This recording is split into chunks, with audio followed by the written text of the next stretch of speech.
তো আমাদের অপ্রতুল জনবল নিয়েও সিলেট বিভাগের সম্মানিত ভোটারদের আমরা আশ্বস্ত করতে চাই, আপনারা আপনাদের নিজ নিজ ভোট কেন্দ্রে আসুন, আপনারা আপনাদের ভোটাধিকার প্রয়োগ করুন, আপনাদের সাংবিধানিক যে অধিকার রয়েছে সেটা সংরক্ষণ করুন, এবং আমরা আমাদের সর্বোচ্চ সক্ষমতা নিয়ে মাঠে আপনাদের পাশে রয়েছি।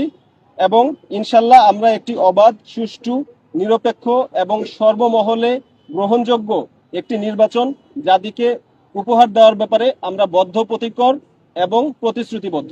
আমাদের একক তৎপরতা না, এটি যৌথ তৎপরতার মাধ্যমে এখন পর্যন্ত অ্যাটলিস্ট সিলেট বিভাগীয় আমরা 80 ভাগের বেশি অস্ত্র আমরা উদ্ধার করতে সক্ষম হয়েছি।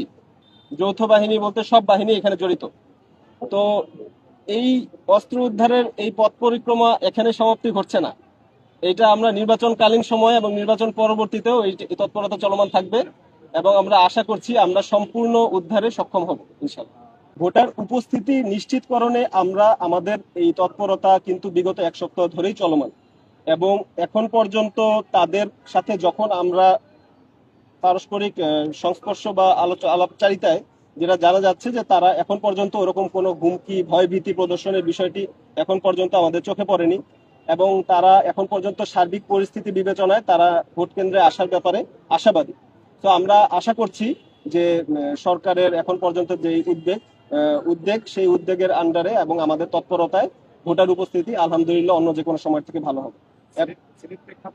এখন পর্যন্ত কালো টাকার ছড়াছড়ি কিছু বিচ্ছিন্ন তথ্য অবশ্য বিভিন্ন, আমি যেটা বললাম, সোশ্যাল মিডিয়াতে বিভিন্ন রকম অপতথ্য, গুজব, প্রোপাগান্ডা এটা চলমানই থাকবে। তো আমাদের এখন পর্যন্ত এরকম কোনো অভিযোগ চোখে পড়েনি যেটা আমাদের কাছে ব্যক্তিগতভাবে, আমাদের কাছে বিভিন্নভাবে অভিযোগ। আমাদের একটি অভিযোগ কেন্দ্রও রয়েছে, সার্বক্ষণিক কন্ট্রোল রুম রয়েছে। তো আমরা এই ক্ষেত্রে আমাদের সার্বক্ষণিক টহল টিম, তারা তো সাধারণ পর্যায়ে জনগণের সাথে কথা বলছে, তাদের আশ্বস্ত করছে।